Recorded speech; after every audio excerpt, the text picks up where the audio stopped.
எல்லோருக்கும் வணக்கம். ரொம்ப ரொம்ப நன்றி நீங்கள் எல்லாரும் வந்ததுக்கு. முதல்ல மன்னிப்பு கேட்டுக்கிறேன். ஏன்னா வேற ஒரு நிகழ்ச்சி முடிச்சுட்டு வர்றதுக்கு கொஞ்சம் லேட் ஆயிடுச்சு. தேங்க்யூ ஸோ மச் நீங்கள் எல்லாரும் வந்தது. ஒரு நடிகனா உங்களை நான் வந்து பல வருஷம் சந்திச்சிருக்கேன். முதல் முறையாக நடிகர் சங்கத்தோட பொதுச் செயலாளராக நான் முதல் முறையாக இந்த வருஷம் சந்திக்கிறேன் பிறந்தநாள் அன்னைக்கு. It is one of the most important 1 year in my லைஃப்னு சொல்லுவேன். ஏகப்பட்ட ரெஸ்பான்சிபிலிட்டிஸ் ஏற்றுக்கிட்டு அதுக்கேற்ற மாதிரி செயல்பட்டு அதே சமயத்தில் ஆஸ் அன் ஆக்டர் படங்களும் பண்ணிக்கிட்டு டுடே இன்றைக்கி இந்த நேரத்தில் எந்த ஒரு ஆர்பிட்ரேஷன் இல்லாமல் எந்த ஒரு லிட்டிகேஷன் இல்லாமல் எங்களோட நிலமா அந்த பத்திரத்தை மீட்டுட்டு இங்கே வந்து நான் உங்கள் முன்னாடி பொதுச் செயலாளராக பேசுகிறேன்னா அது வந்து நான் முதல்ல இந்த ஆஃபீஸ் பேரர்ஸ் ஆஃப் நடிகர் சங்கமுக்கும் ஐஸ்ரீ கணேஷ் சாருக்கும் ட்ரஸ்டீஸ்க்கும் ஒட்டுமொத்த இசி மெம்பர்ஸ் என்னோட அந்த எக்ஸ்டெண்டட் ஃபேமிலிக்கும் நான் நன்றி தெரிவிச்சுக்கிறேன். This is a very proud moment for me standing on South Indian Artist Association ground. இது வந்து today it's free of any hassles and litigation. So ரொம்ப நன்றி, thank you. It's been a wonderful day. நான் ரசிகர்கள் எல்லாரும் வந்து அதாவது வெறும் போஸ்டரு பேனர் ஒட்டாமல் அந்த காசை சேர்த்து வச்சு நிறைய நல்ல விஷயங்கள் பண்ணியிருக்காங்க இன்றைக்கி. நான் அவங்களுக்கு வந்து என்றைக்குமே கடமைப்பட்டிருக்கேன். ரொம்ப ரொம்ப நன்றி. And I thank all forms of media for having supported the right always. அதாவது கரெக்டான விஷயத்துக்கு எப்போவுமே உடந்தையாக இருந்து கரெக்டான விஷயத்தை கொண்டு போய் சேர்த்து எங்களை வந்து கரெக்டான பாதையில் கொண்டு போய் சேர்க்கறது வந்து நான் வந்து நன்றி தெரிவிச்சுக்கிறேன். And thank you. It's been a wonderful day so for. And still நிறைய விஷயங்கள் போக வேண்டியது இருக்குது. எனக்கு என்னென்னா ஒரு டபுள் ஒரு டிலைட் என்னென்னா, கரெக்டாக இப்போ கிளம்புறதுக்கு முன்னாடி சண்டைக்கோழி 2 என்னோட ஃபேவரட் ப்ராஜெக்ட் வந்து it is finally come to stage where it is finalised and roll ஆக போச்சு. இன்றைக்கி லிங்குசாமி எனக்கு அந்த தகவல் சொல்லும்போது it is a double delight for me. So thank you. மேற்கொண்டு படங்கள் கத்தி சண்டை இப்போ முடிஞ்சிடுது, திவாலி அன்னைக்கு வரப்போகுது. So I am here to do my best as the general secretary and as an actor and as a human being. Thank you. ரொம்ப ரொம்ப நன்றி.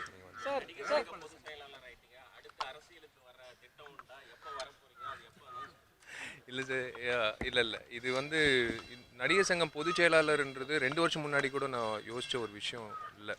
அது தற்செயலாக வந்து ஒரு கேள்வி, ஒரு சாதாரண கேள்வி கேட்கணுன்ற ஒரு அடிப்படையில் போய் கேட்டு அது நடந்த விஷயங்கள் அது உங்களுக்கே தெரியும். விஸ்வரூபமாக வெடித்து கடைசியில் பதவிக்கு வந்தால் தான் நல்லது செய்ய முடியும் அப்படின்ட்டு ஒரு சூழ்நிலையில் நாங்கள் நின்னோம், ஜெயித்தோம். இது அரசியலில் குதிக்கணும், அதுக்காக பொதுச் செயலாளராக இறங்கி அந்த பதவியை பிடிக்கணும், இல்லை அடுத்தடுத்து பண்ணணும்னு அப்படியெல்லாம் இல்லைங்க. இட்ஸ் நாட் ஃபார் அந்த அந்த அரசியலுக்கு போகணுன்ற அடிப்படையில் இதெல்லாம் பண்ணல.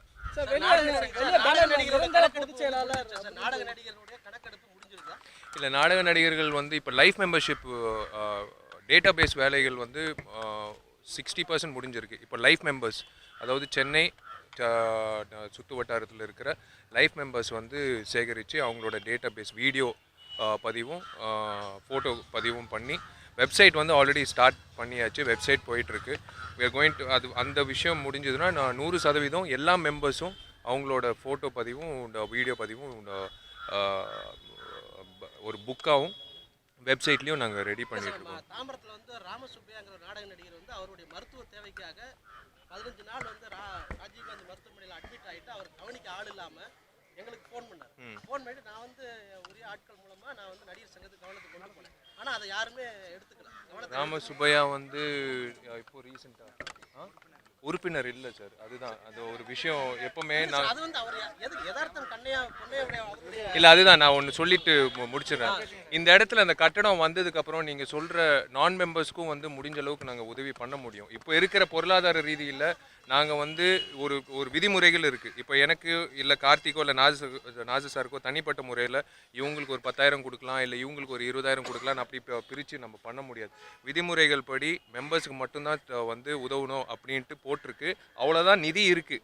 ஸோ இப்போ தான் வந்து இந்த ஸ்டார் கிரிக்கெட் நிகழ்ச்சி முடித்து நாங்கள் இப்போ தான் வந்து கடன் அடித்து பேங்க்கில் வந்து ஃபிக்ஸ்டு டெபாசிட்டில் போட்டிருக்கோம். ஸோ இப்போ தான் தொடங்கியிருக்கோம். 80+ மெம்பர்ஸ்க்கு வந்து 2,000 ரூபா, 80+ 70+ மெம்பர்ஸ்க்கு வந்து அது ஒரு தொகை. அந்த மாதிரி வந்து இப்போது எங்களால் இருக்கிற நிதியை வச்சு நாங்கள் இருக்கிற மெம்பர்ஸை வந்து நாங்கள் முதல்ல பாதுகாக்கணும். நீங்கள் சொல்கிற மாதிரி தமிழ்நாடு முழுக்க மனிதாபிமான அடிப்படையில தான் மனிதாபிமான அடிப்படையில் என்னால் முடிஞ்ச அளவுக்கு நானும் பண்ணுறேன், கார்த்தியும் பண்ணுறாப்புல, எல்லாரும் பண்ணுறாங்க. சில நேரத்தில் சில சில நபர்களோட விஷயங்கள் வந்து நம்மளுக்கு தெரிய வராது. இது தமிழ்நாடுங்க. இது வந்து வெறும் டி நகரோ இல்லை வந்து பனகல் பார்க்கில் இருக்கிறவங்களோன்னா அப்படி வந்து நாங்கள் ஃபோக்கஸ் பண்ணி பண்ணலாம். இது தமிழ்நாடு முழுக்க நிறைய நலிந்த கலைஞர்கள் வந்து நான் மெம்பர்ஸாக இருக்காங்க. அது எங்களுக்கு தெரியாது. கொல்லங்குடி கருப்பாயம்மா வந்து எங்களுக்கு தெரிய வந்தது.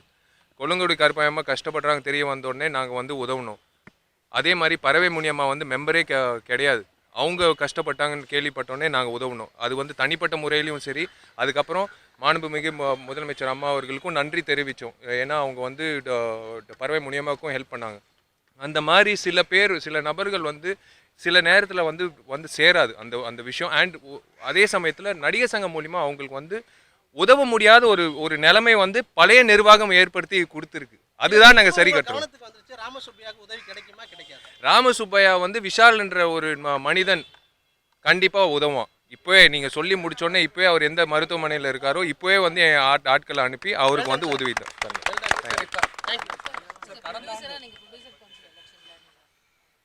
ப்ரொடியூசர் கவுன்சில் எலெக்ஷனில் நான் நிற்கிறேன்னா இல்லையான்னு தெரிலங்க. It's not finalise. But 100% youngsters எல்லாரும் வந்து ப்ரொடியூசர் கவுன்சிலில் வரப்போகிற எலெக்ஷனில் வந்து நிற்கிறதா முடிவு பண்ணியாச்சு. யங்ஸ்டர்ஸ்ன்னு நான் சொல்கிறது வந்து நடிகர்கள் who are also producers, directors who are also producers, and regular producers. இது வந்து ரெகுலர் ப்ரொடியூசர்ஸ்ன்றது நான் சொல்கிற ஒரு விஷயம். It's too early to talk about it. But producer council எலெக்ஷனில் மறுபடியும் நான் ஏன் வந்து நிற்கணும், இவங்க எல்லாரும் ஒரு மாற்றம் வரணும் அப்படின்னு கேட்குறது வந்து அந்த பதவிக்காக அல்ல. கேள்வி கேட்டு சலிச்சு போச்சு. இப்போ என் மேலேயே நடவடிக்கை எடுக்கணும்னு அவங்க முடிவு பண்ணிட்டாங்க. பட் நல்ல விஷயம். பெரியவங்களுக்கு என்றைக்குமே மரியாதை கொடுக்கணும். பட் அதே சமயத்தில் என் மேலே எதுக்கு நடவடிக்கை எடுக்கிறாங்கன்னு எனக்கு இன்னி வரைக்கும் தெரில, கடிதமும் வரல. So at the same time cinema துறை நல்லா இருக்கணுன்ற அடிப்படையில் கேட்குற கேள்விகள் பதில் வரலன்னா கண்டிப்பாக வந்து we have to bring about the change, be the change. அவ்வளோதான். That's all. ஆமாம் ஆமாம். மறுபடியும் வந்து மத்தியானம் வந்து மீண்டும் வந்து கமிஷனர் ஆஃபீஸில் அந்த வராகின்றவர் வந்து ஒரு புகார் கொடுத்துருக்கிறாரு. இது சம்மந்தமான பிரச்சனையை வந்து நீங்கள் எப்படி அணுகிறதா? அதாங்க இப்போ பிரச்சனைன்னு வந்து அவங்க தான் பண்ணுறாங்க. இப்போது ஒரு முறைன்னு ஒன்று இருக்குது. வந்து இந்த மாதிரி வந்து நடிகர் சங்கத்தில் ஊழல் நடந்திருக்கு அப்படின்னு நாங்களே சொன்னோம். அதுக்கப்புறம் வந்து அதுக்கான ஆதாரங்கள் கண்டுபிடிச்சி நாங்களே நிரூபித்தோம் பழைய நிர்வாகத்து மேலே. அதே சமயத்தில் இப்போ ஏதாவது ஒரு கேள்வியோ அதுக்கான பதில் வேணும்னா அதுக்குன்னு ஒரு முறை இருக்குது. அதுக்குன்னு ஒரு எப்படி வந்து கேட்கணுன்றது ஒரு எல்லாமே தெரிஞ்ச ஒரு விஷயம்தான். விதிமுறைகள்னு இருக்குது. அதை தாண்டி வந்து நீங்கள் கலாட்டா பண்ணணுன்றதுக்காக பண்ணிங்கன்னா நடிகர் சங்கம் வந்து கண்டிப்பாக we will take லீகல் ஆக்ஷனோ இல்லை what ever disciplinary action we will have to take. அதுதான். ஸோ அதனால தான் கமிஷன் ஏன்னா உள்ள அலுவலகத்துக்கு வந்து கலாட்டா பண்ணாங்கன்றது எல்லாருக்கும் தெரிஞ்ச விஷயம். ஸோ அதுக்காக வந்து கமிஷனர் ஆஃபீஸில் we went and complained. ஒரு தனி நடிகரை குறி வச்சு தாக்குதல் நடத்துகிற மாதிரி ஏதாவது? பரவாயில்ல, தப்பே இல்லை. நடிகர் சங்கம் நல்லா இருக்கணுங்க. நடிகர் சங்கம் சார்ந்த உறுப்பினரும் நல்லா இருக்கணும். அது விஷால தனிப்பட்ட முறையில் தாக்குனா கூட எனக்கு கவலை இல்லை. ஏன்னா நாங்கள் வந்து எங்கள் வீடு நல்லா இருக்கணுன்றதுக்காக வரல இந்த பதவிக்கு. எல்லாரும் நல்லா இருக்கணும். அந்த நாடக நடிகர்கள் உட்பட எல்லா கலைஞர்களும் நல்லா இருக்கணுன்ற அடிப்படையில் நாங்கள்லாம் வேலை செய்கிறோங்க. நாங்கள் உண்மையிலே சொல்லணுன்னா எங்கள் வயசுக்கு மிஞ்சின வேலை நாங்கள் செஞ்சிட்டு இருக்கோம். நாங்கள் வந்து கிட்டத்தட்ட நாங்கள் வந்து ஒரு நாளைக்கு வந்து 6 மணி நேரம் தான் தூங்குகிறோம். ஆனால் எங்களுக்கு தெரியும் பதவி வந்தால் இதெல்லாம் ரெஸ்பான்சிபிலிட்டிஸ் வரும். இதெல்லாம் தோல் மேலே போட்டுக்கிட்டா இந்த பாரத்தை வந்து கண்டிப்பாக சுமக்கணும். இந்த பில்டிங் வர வரைக்கும் இந்த பாரத்தை சுமக்கணும். அதுக்காக நாங்கள் வந்து நேர்மையாக நேர் வழியில் நாங்கள் பண்ணிகிட்ருக்கோம். இந்த ஊழல் குற்றச்சாட்டு அப்படி இப்படின்னு நிறைய பேர் அதுதாங்க என்ன வேணாலும் சொல்லாங்க. நாளைக்கு விஷால் வந்து கொலை மிரட்டல் விட்டார், நாளைக்கு வந்து இல்லாத நபர்கள் வந்து உள்ள ரவுடிங்க வச்சு அடித்தாங்க. இதெல்லாம் வந்து தயவுசெய்து let us not bring about ரூமர்ஸ்க்கு நான் பதிலே சொல்ல மாட்டேன். செக்யூரிட்டி கேம் கூட போடப்பட்டிருக்கு. ஸோ இனிமேல் வந்து எல்லா விதத்தில் ஜாகிரதையாக இருக்கணும்னு முடிவு பண்ணியிருக்கோம். பட் நடிகர் சங்கம் is working only for the well-being. இதில் நாங்கள் இந்த இடத்துலேருந்து காசு எடுக்கணுன்ற நோக்கம் எங்களுக்கு என்றைக்குமே வராது.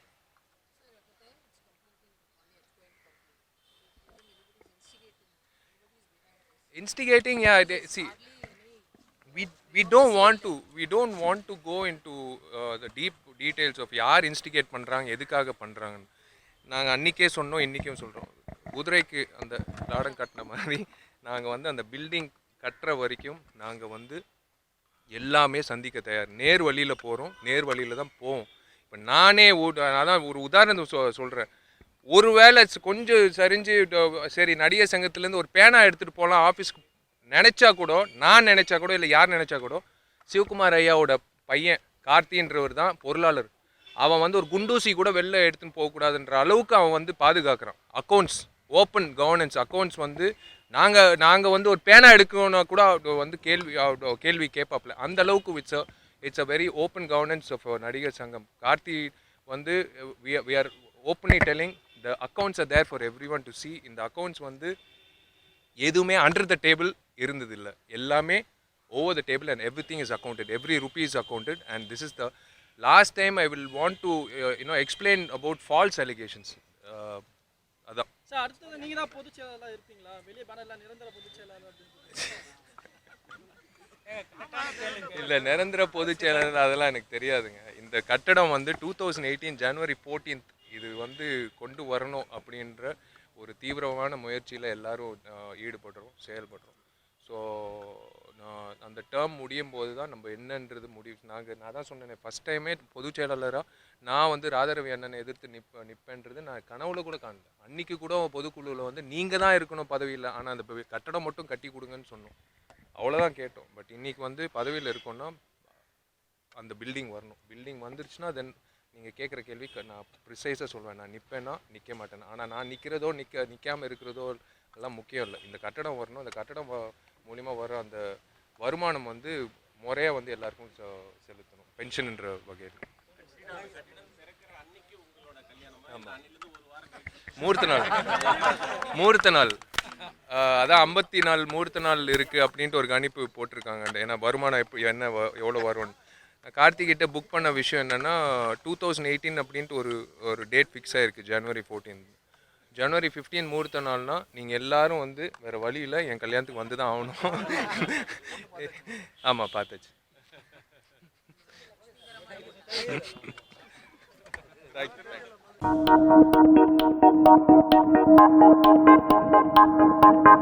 you.